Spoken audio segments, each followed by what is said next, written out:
how an understanding of trauma helped me become a better New Yorker. Maybe it will help you too. So we can get started. This talk is about trauma. I'm not going to be offended if you want to go get a drink and not listen to it. I'll try not to make it triggering, but you're the one who knows how it feels for you. So please, we're all adults. You can dip, you can look at your phone. I can't even see you, so it doesn't matter. So let's start with a story. The subway. Very stressful, right? Sometimes in the morning, I used to commute in the morning. I don't do that anymore because I'm a student, but I used to commute in the morning, and you get on at Jefferson, because I live right here, and then more people come on and more people come on, and you're freaking out because there's so many people near you, and for most people that just is uncomfortable and you don't like it. But every once in a while, there's someone who just really can't handle it, if you felt that person who's getting more and more agitated and they really can't handle it. And sometimes, so one time this woman just started absolutely yelling at me because I was getting in her space. And I hadn't had my tea yet and I started crying. It's a whole thing. And I think about that often when I've learned about trauma, because I was thinking what was with her? Why? Everyone knows that you get into people's spaces when you're on the subway, right? But this person could not hang. And I didn't really know why. So that's kind of what we're going to talk about today. So what's going on when someone just, they just have a really hard moment. And it's not a normal hard moment, wow, this really sucked today. But, they really just kind of pop. What does that mean? What's happening there? So in order to understand that, we have to understand trauma. So the definition of trauma that I think is really useful is this. And it's from my friend Ryan Cohen from the Crime Victims Treatment Center.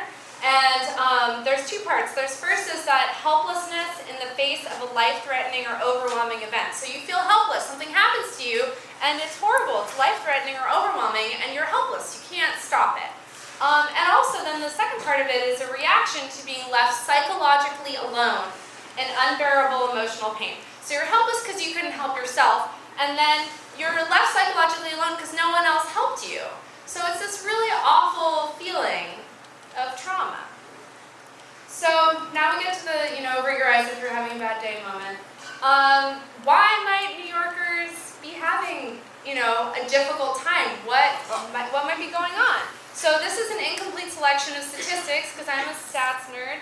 And so, an American is sexually assaulted every 92 seconds. American, but in 2018, New Yorkers reported nearly 1,800 incidents of rape, and we all know that 4% are reported, so do your mental math or get the nerd next to you to do it for you. And this contributed to over 3,800 sex crimes. Rape is a sex crime, but there's others too. New York City ranks number 5 in the nation for sexual trafficking. In 2017, over 92,000 children were part of abuse and neglect investigations. Again, not everything gets to an investigation, so you can extrapolate those numbers. It's a lot. In 2018, there were over 750 reported shootings, and this was a record low this year, so usually there's a lot more. Over 51,000 New Yorkers are currently incarcerated, which is a traumatic experience for them and their families and their friends and the people who know and love them. And over 63,000 New Yorkers are homeless, and many others are unstably housed, which is, again, traumatic. So then think about, take a moment, think about all these numbers added together. Sometimes people have more than one of these things. There are other categories that I didn't talk about. A lot of trauma going on in New York City, and we're bumping against it all the time. You might have it in yourself, maybe definitely other people around you. So that was really depressing. Everyone need a moment to shake it off? So how do we respond to trauma? Let's get into some brain nerd stuff, shall we? So there are two parts of the brain that are involved in trauma response. There's a handy picture if you don't remember your brain. The prefrontal cortex right here. This is your thinking and your rational part. This is your decision making, your memory, all of that stuff.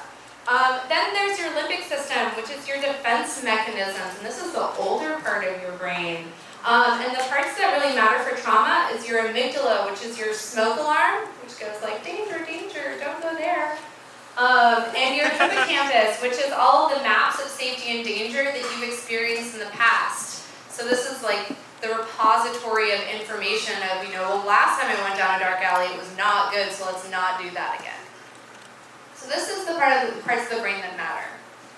So what does this actually look like? So there's a potential threat. Let's use the dark alley. We walk down a dark alley. What happens in your brain? So the first thing is your smoke alarm, your amygdala detects the threat. It goes, oh God, it's dark. Then the hippocampus assesses the maps that you've had in the past. Okay, well, last time we walked down a dark alley, this happened. Or a dark alley has never been a problem for me. And that's based on your personal experience and what people have told you. So maybe there's no threat. Maybe dark alley has never been a problem. You love the dark. This is great. Your body just calms down. Everything goes back to normal. You just carry on with your life. Or maybe someone told you once that a dark alley was a bad thing to walk down. And so your body goes on full alert. None of this is rational. This is all, remember, your limbic system. So you're not thinking any of this. It's just happening. And your brain dumps a ton of stress hormones into your body.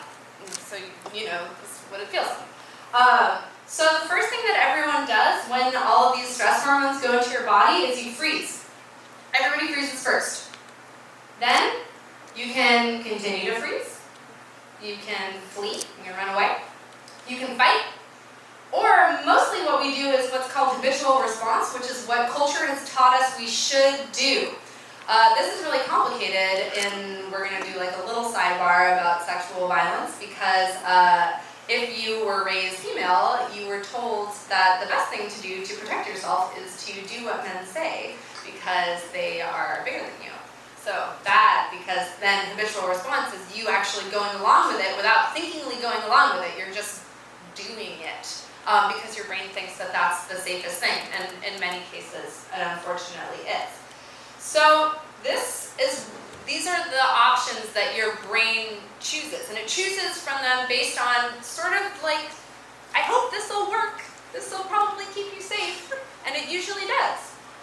So when your body dumps all of these stress hormones into you basically. The cocktail, what we're learning is that the cocktail is kind of different for different people, and so you can have different responses. So it can be really diverse. Some people cry, some people get hysterical, some people get really angry right afterwards, some people laugh. This is all from research based on when people come into the emergency room and they're like, this thing just happened. This is like what they might be doing and presenting like. They can be dissociated or really shut down. Or they can be self-denigrating. It's my fault, I'm guilty. So basically, you can be doing a lot of different things. And maybe you've done one of these, but no one's done all of these. So it's good to know what the diversity of options are. So, but then how do we respond to trauma if you've had many bad things happen to you? Or maybe someone else has had many bad things happen to them. So, as I'm reading these, you can look and think, maybe I know someone who acts this way, and maybe it didn't make sense to me before, but maybe it makes sense to me now. So emotionally, you can be persistently sad. We also call this depressed. You can have suicidal thoughts. You can have explosive anger. I get very angry very quickly, or inhibited. I bubble and bubble and bubble. Consciousness, you can forget things that happened to you, or you can relive traumatic events, like in all war movies where there are flashbacks. Or you can dissociate, you can leave your body. Self-perception, you can feel helpless, you can feel guilty, you can feel very different from other people. This terrible thing happened to me and me alone, which means that I must be different from other people. Relationships, people can feel isolated, you can distrust people. Or, on the other side of things, you can be always searching for a savior. This person will be safe, this person will help me. Your meaning system, there's a big loss of religiosity if you were religious. Sometimes people lose their faith. People get very hopeless and feel despair. And then physically, trauma is related to chronic pain and illness, and it's specifically related to heart disease, diabetes, and early aging. So it can also be connected to other health issues. So the last thing is later. What happens later?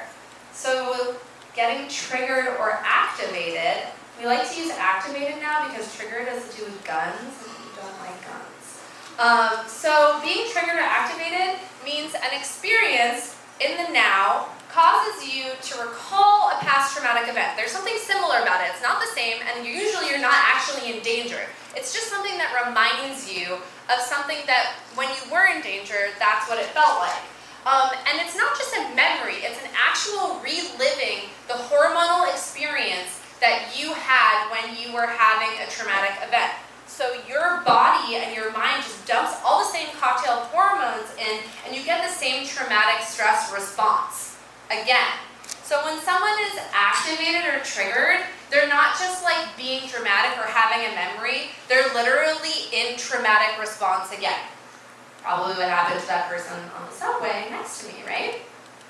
So, on the outside, trauma reactions can look kind of like a mismatch. I get on the subway, I get too close to someone, they explode, and I'm like, whoa, maybe you didn't have your coffee, what's going on? But what's actually happening is most likely that they are remembering something that I'm doing is reminding them of something terrible that happened to them. That's not my fault, but they're experiencing it. So the thing to remember is that New Yorkers, we're not rude. We're struggling with trauma. We're bumping up against each other all the time, and it's really hard, and it's kind of scary sometimes. So what the fuck can we do about this? Like, how can we help besides knowing? I mean, knowledge is power, so thank you, Yes Talks. But you know, what can we actually do now, moving forward, on the subway, on the street, whatever?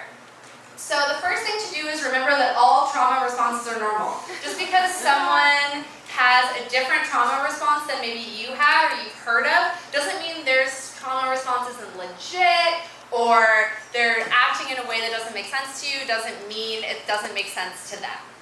So, and also telling people that their responses are normal is really, really healing for them.